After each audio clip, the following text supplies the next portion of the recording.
Euh, Je voulais vous poser une question, ce que vous disiez les uns et les autres et, concernant donc cette assistance à peuple en danger et à pays en danger me faisait penser par exemple, ce que faisait pendant la guerre froide et même après un groupe comme, informel comme Pugwash concernant la dénucléarisation du monde et tous ces traités, c'est-à-dire d'élaborer d'abord des Éloignez le textes. micro, on n'entend rien. Comment? Éloignez le micro, on ne vous entend pas. Pardon. Là, c'est mieux? Là, ça va? D'élaborer des textes que l'on puisse proposer, c'est-à-dire ce que, Élie, vous disiez concernant les conditions que les Européens, aux côtés des Américains, pouvaient imposer, enfin, tenter d'imposer de manière plus hard à Israël aussi bien qu'aux Palestiniens. Est-ce que ça, c'est des choses que J. Cole se propose de préparer des textes comme cela parce que finalement, ça permet que ce travail de réflexion puisse être adopté. Quelle question est-ce que vous posez? Est-ce que ces textes-là se préparent et de manière à les proposer? Oui, oui. Vas-y. J. Cole, est-ce que J. Cole répond? David? Bon, enfin, C'est ouvert, ça marche. personnellement, je ne... Essayez. Ça marche? Un groupe... On va regrouper quelques questions. On regroupe quelques questions, c'est mieux. Oui. Il a été dit que l'Europe n'a ni diplomatie ni armée. Je suis d'accord avec ça, mais elle a de l'argent et elle en distribue. Est-ce que on pourrait faire en sorte que l'argent qui est distribué, notamment dans les pays arabes et dans les territoires palestiniens, serve à abaisser le niveau de haine qui est propagé et notamment à faire en sorte que les manuels, que ce soit, vous savez, la paix avec l'Égypte, que l'Europe a d'ailleurs condamné comme paix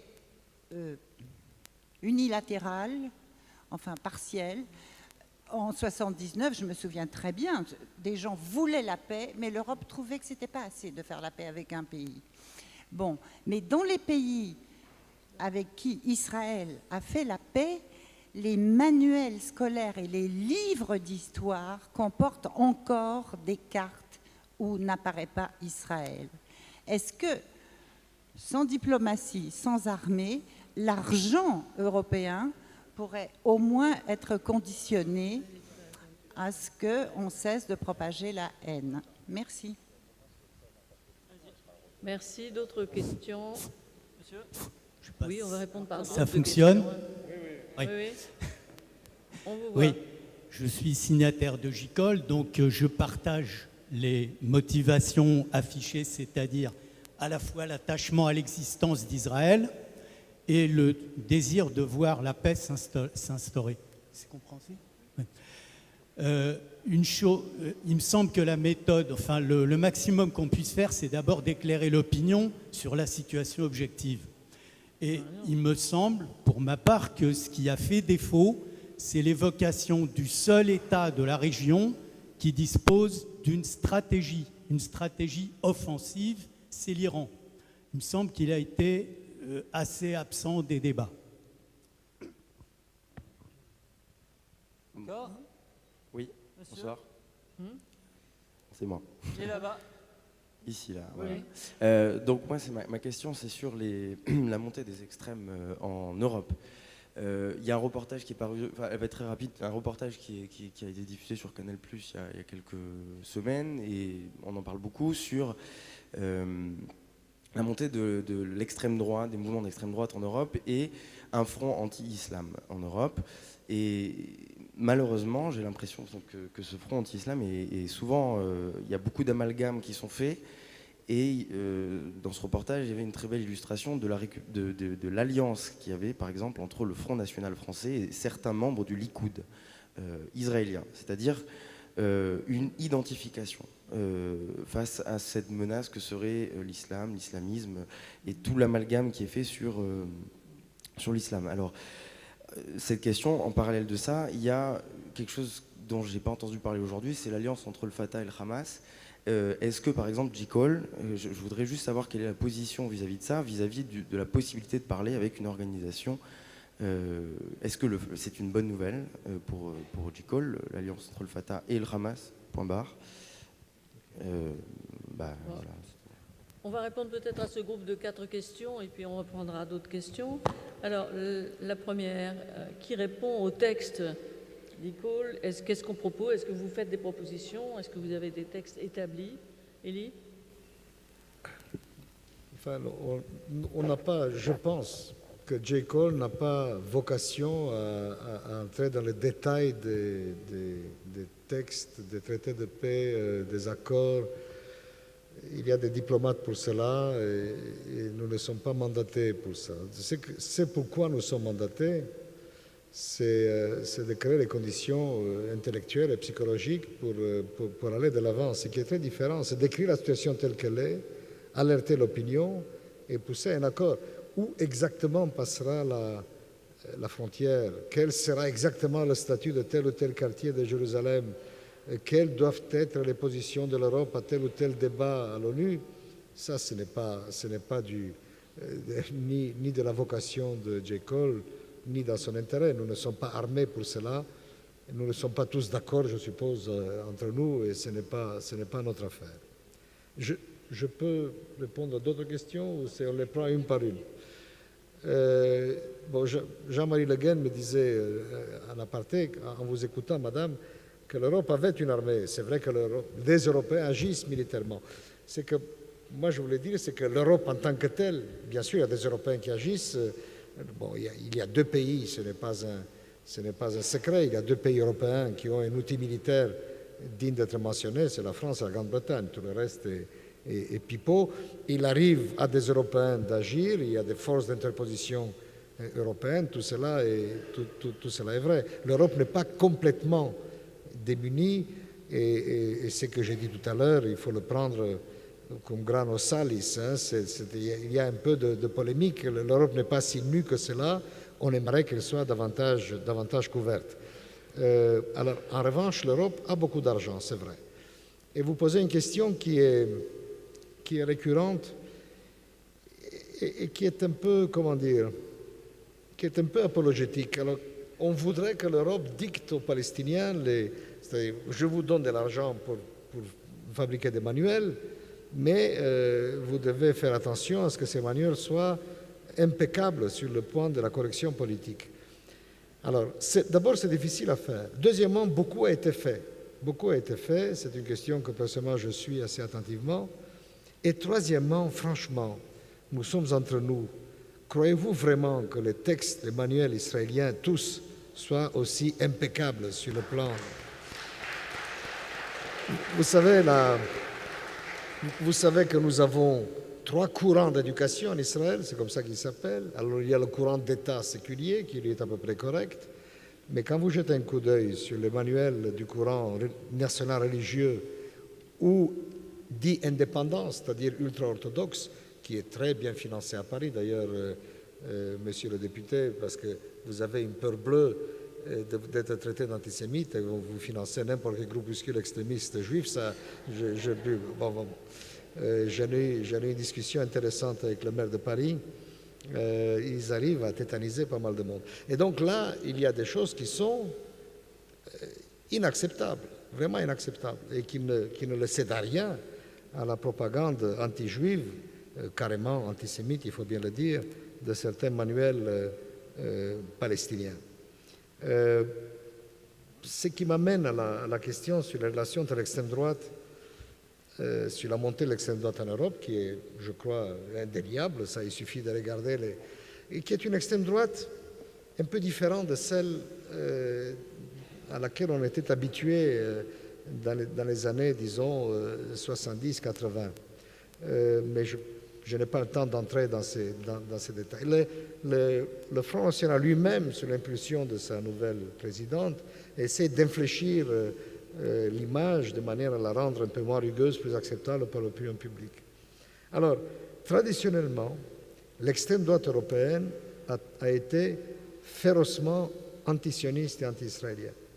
C'est-à-dire, en gros, si vous voulez, pour la manière dont les grandes familles politiques européennes ont considéré le sionisme et Israël, ça a été de la manière suivante. Les grands mouvements démocratiques, droite républicaine et gauche social-démocrate, ont été plutôt favorables au sionisme et à Israël. Les extrêmes ont toujours été hostiles à Israël, que ce soit l'extrême gauche ou l'extrême droite.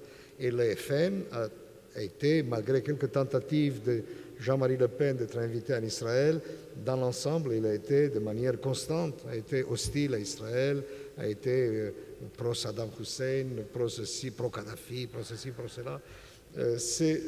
Alors, il est vrai que Madame Safi essaie d'infléchir un peu ce discours de manière à paraître comme plus acceptable. Que des membres du Likoud France tombent dans ce panneau et se laissent aller à une alliance avec le FN ou votent FN, ça ne m'étonne pas. Vous avez à Anvers des juifs orthodoxes qui votent pour le Vlaams Belang, qui est un parti fasciste. Il se trouve des juifs pour voter n'importe quoi. Si Hitler les avait laissés, ils auraient voté le parti naziste. Vous trouvez toujours des uluberlus, d'autant plus que le Likoud France est beaucoup plus radical que le Likoud d'Israël. C'est-à-dire quelqu'un comme, comment s'appelait-il cette espèce de Kupfer, qui était le Likoud France. En Israël, il n'aurait jamais pu être dans le Likoud, il aurait été quelque part avec Kahana ou que sais-je. Il y a une tendance là encore, qui est une constante historique, de radicaliser les mouvements israéliens en diaspora, parce que c'est comme ça, là encore pour des raisons dans lesquelles je n'ai pas le temps d'entrer. Je laisse vous répondre sur la question de l'Iran, si vous voulez. Ce n'était pas notre sujet. Question qui reste en suspens. Donc le rôle de l'Iran, effectivement, personne n'a parlé. Et puis le rôle de l'alliance Hamas-Fatah dans ce qui arrive. Je crois que vous en avez parlé dans d'autres... Non, ça c'est important. L'alliance Fatah-Hamas, c'est important, si je peux prendre encore une minute. Je ne suis pas personnellement de ceux qui répètent sans arrêt « il faut parler avec le Hamas, il faut parler avec le Hamas », parce que je ne sais pas ce que cela veut dire. Je ne pense pas qu'il faille parler avec n'importe qui, je ne pense pas que n'importe qui ait envie de parler avec nous. Le Hamas est un vrai problème. Je suis en revanche, je constate qu'on ne peut pas contourner le Hamas et faire comme s'il n'existait pas, et il faut donner cette patate chaude au Fatah, à condition qu'il y ait entre eux un accord qui laisse les mains libres au Fatah pour négocier avec Israël. Symétriquement, nous avons dans la coalition au pouvoir à Jérusalem des partis de la droite extrême qui sont absolument opposés à tout accord de compromis avec les Palestiniens, qui sont pour le grand Israël, et personne ne dit jamais à Netanyahou « on ne va pas négocier avec vous tant que vous ne mettez pas ces gens-là à la porte ». Ça n'a pas de sens. Donc c'est le problème de l'alliance Hamas-Fatah, il faut le considérer de cette manière. C'est quelque chose d'utile si on veut aboutir avec eux, parce qu'on ne peut pas faire la paix avec la moitié des Palestiniens, à condition que le Fatah puisse négocier avec nous et que le Hamas accepte cela et éventuellement accepte par un référendum palestinien d'entériner, le cas échéant, un accord éventuel avec Israël. Bien sûr, l'Europe. Je pense que le problème européen, ce n'est pas ses capacités physiques, c'est la conscience qu'elle a d'elle-même et la volonté politique de faire. Parce qu'au plan, ne serait-ce que militaire, nous sommes, il y a deux pays, la France et la Grande-Bretagne, et d'autres d'ailleurs, la Norvège il y a encore quelque temps, qui intervenaient, l'Italie aussi, qui intervenaient en Libye d'une façon assez brutale. Nous sommes plusieurs pays européens à être présents en Afghanistan dans le cadre de l'OTAN. Nous avons des forces françaises, notamment, qui sont présentes au Liban. Et si demain il y a une solution dans le conflit qui fait qu'il y a des forces d'interposition On imagine bien que ce sera plus volontiers des forces européennes que des forces américaines qui seront présentes sur le terrain. Donc nous avons, et même, je ne parle pas de la France et de la Grande-Bretagne, dont on présuppose qu'elles font partie des armées les plus, on va dire, sophistiquées mondiales, bien après celles des États-Unis évidemment, mais dans les top 5 ou 6 des armées mondiales. Mais enfin, d'autres pays européens, y compris l'Allemagne, ont des forces qui sont capables de s'imposer par rapport à des forces de pays de la région du Moyen-Orient. Je veux dire, on n'est pas confronté non plus à des armes très sophistiquées. Donc la question est bien celle de la volonté politique, d'une part, et de la conscience que l'Europe a elle-même d'agir en tant que puissance. Et on le voit bien, c'est là où cette affaire du conflit israélo-palestinien et l'urgence qu'il y a sans doute à saisir la situation telle qu'elle existe dans les mois qui viennent, devra peut-être amener l'Europe à prendre conscience d'elle-même et à faire des sauts qualitatifs qu'elle est absolument incapable de faire et de construire aujourd'hui.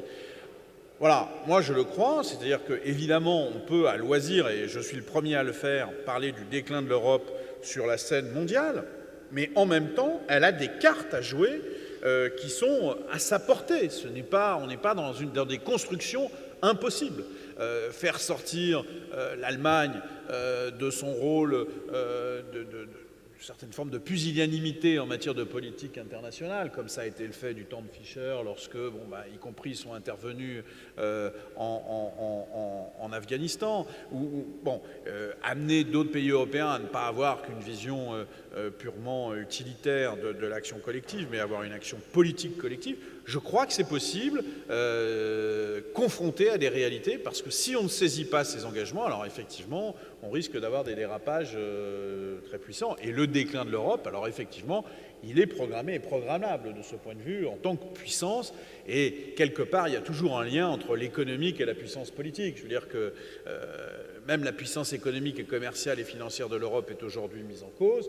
Et réagir au plan politique, c'est aussi se donner les moyens de sauver ou de réformer en tout cas sa puissance économique et commerciale. Qui répond sur l'Iran, le rôle de l'Iran? M. McShane. Merci.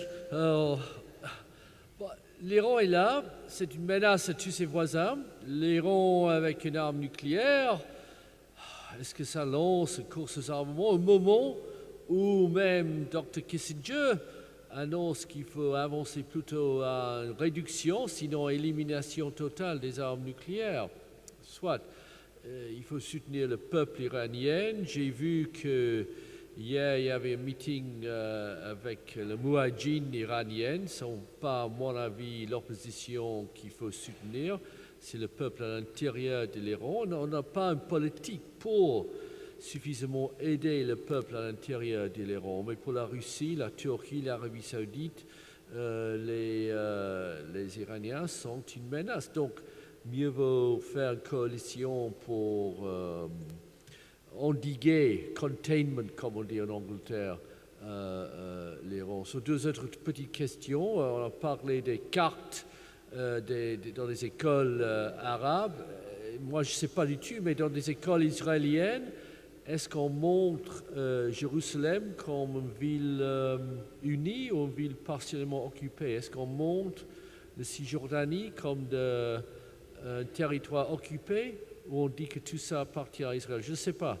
Dans les écoles de Bavière, jusqu'à récemment, on montre toute la Silésie appartenant toujours à l'Allemagne. Donc, il y a des questions des deux côtés à poser. Monsieur Lerner. Oui. Je n'ai pas le temps, mais j'aimerais bien une autre fois de discuter avec Elie Barnavi de État juif, catastrophe démographique dont vous avez parlé dans la matinée et multiculturalisme. Ça, on n'a pas le temps. Sur l'extrême droite, j'ai deux flèches seulement à faire. L'extrême droite européenne devient en tendance de jour en jour plus isolationniste. Pour les extrêmes droites nationales européennes, tout ce qui se passe sur la côte sud de la Méditerranée, c'est question des sauvages. Alors, je ne dis pas que aussi les Israéliens sont considérés des sauvages comme les autres, mais les problèmes des Israéliens ne sont pas les problèmes de l'extrême gauche nationale. Je vous fais l'exemple, ce jour-là, qu'il y a des difficultés dans le gouvernement italien, la Lega de Bossi, la principale revendication qu'elle fait à Berlusconi, c'est retirant les troupes des forces d'interposition du Liban et aussi de la Libye, etc., parce que c'est de l'argent, que ça ne vaut pas la peine de jeter de l'argent là. Il y a la crise, nous voulons réduire les taxes, donc rien. Ça, c'est l'idéologie dominante dans l'extrême droite européenne. Et ça pose un problème, évidemment, pour les relations internationales aussi d'Israël. Et ça pose un problème aussi à l'intérieur des communautés juives. Disait Elie Barnavi qu'il y a une tendance à la reproduction caricaturale de l'extrême droite israélienne à l'intérieur des communautés juives de la diaspora. C'est très vrai, c'est vrai. Ils ont des difficultés, hélas, nos confrères de la droite juive européenne, parce que ce n'est pas un phénomène d'exportation, l'extrême droite israélienne. C'est pas facile. Je vous ai raconté la soirée, le reading, non à David Grossman. C'est pas facile de faire une soirée avec les colons à Milan ou à Paris. Ça va pas communiquer beaucoup de choses à l'extérieur. Et maintenant, je ris de ça, mais le problème dramatique est que cette tendance caricaturale se manifeste dans une exaspérée autoghettisation des Juifs. L'idée, encore une fois, tout le monde sont ennemis, nous sommes encerclés, il n'y a rien à faire sinon faire la guerre à tous. Ça, c'est le vrai danger qu'une organisation comme J-Call, je crois, doit contrebattre. Est-ce qu'il existe un mouvement équivalent à J Street et J Call chez les diasporés palestiniens? Si oui, est-ce que J Call a des contacts avec eux? Et sinon, est-ce que ça n'est pas la preuve d'une immaturité du processus intellectuel identique à celui que vous menez aujourd'hui? Alors, J'étais à une conférence à Sciences Po de Salam Fayyad qui nous a dit que Sarkozy voulait devenir from a payer to a player, d'un payeur à un joueur au Moyen-Orient. Maintenant, je crois que c'était très intéressant l'initiative française il y a 2 semaines. Les Palestiniens ont dit qu'ils étaient prêts à venir. Les Israéliens n'ont toujours pas répondu. Qu'est-ce que la France et l'Europe vont faire après? Enfin, il ne va rien se passer. Qu'est-ce qui va se passer avec ça? D'accord, très bien. Je crois que c'est le sujet central de notre colloque depuis ce matin, et en tout cas de cette table ronde. Elie, vous répondez peut-être 2 minutes sur l'Europe, et puis... Bon, vas-y. Bon, alors, il y a 3 réponses. Sur un éventuel J-Call palestinien? Non, ça n'existe pas. Ça n'existe pas, mais je dirais que ça ne peut pas exister. Et c'est là pour 2 raisons. D'abord parce que les Palestiniens estiment, je parle du mainstream, je ne parle pas du Hamas ou du djihad islamique, je parle des gens raisonnables qui sont engagés dans le processus de paix, ils estiment que l'autorité palestinienne tout entière est une espèce de J-Call. Ils estiment qu'ils ont fait le nécessaire, qu'ils ont accepté ce qui pouvait être accepté et que la partie israélienne n'a pas répondu à leur attente.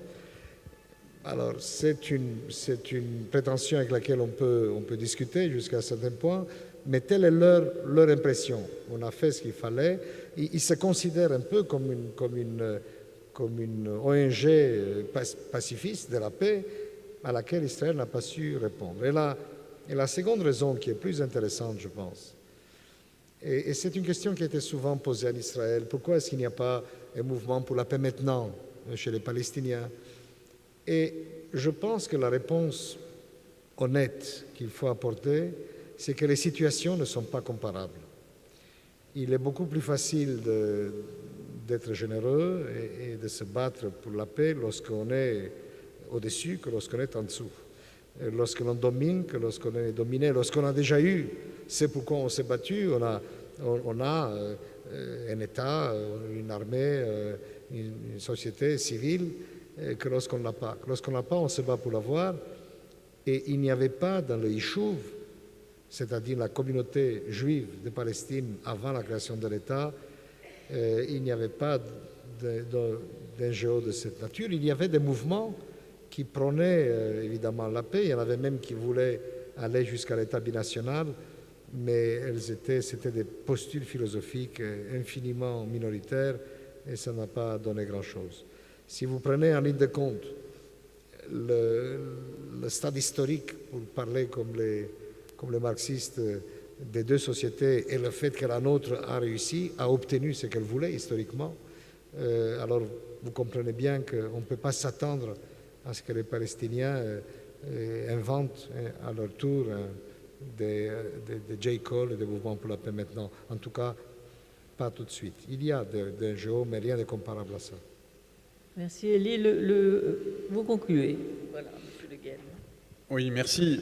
Je conclurai en essayant de répondre à la question. Je pense que la volonté du gouvernement français de reprendre des idées, conférences internationales, etc., qui sont des idées assez communes, effectivement, aux partenaires européens et quelque part à la communauté internationale, ont un effet positif à condition qu'ils servent à rassembler et pas à diviser.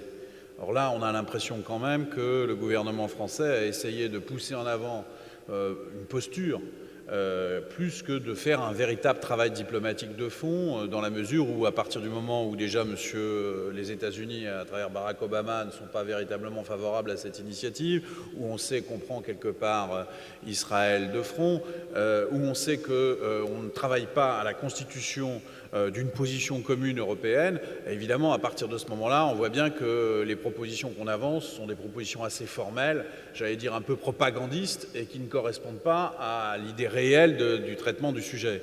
Voilà. Donc, ce que l'on peut espérer, c'est que sur ces questions-là, où nous avons tous notre affect, et si je suis là aujourd'hui, c'est aussi parce que, historiquement, je suis très lié à l'existence et à la sécurité de l'État d'Israël, parce que cela représente, c'est le témoin d'une histoire, d'une réussite aussi, comme Elie le disait à l'instant, des idées de progrès, des idées de démocratie, d'un combat évidemment contre toutes les idées d'extrême droite, de racisme, d'antisémitisme, et on sait bien que l'attachement que nous avons à Israël, c'est cet attachement politique-là.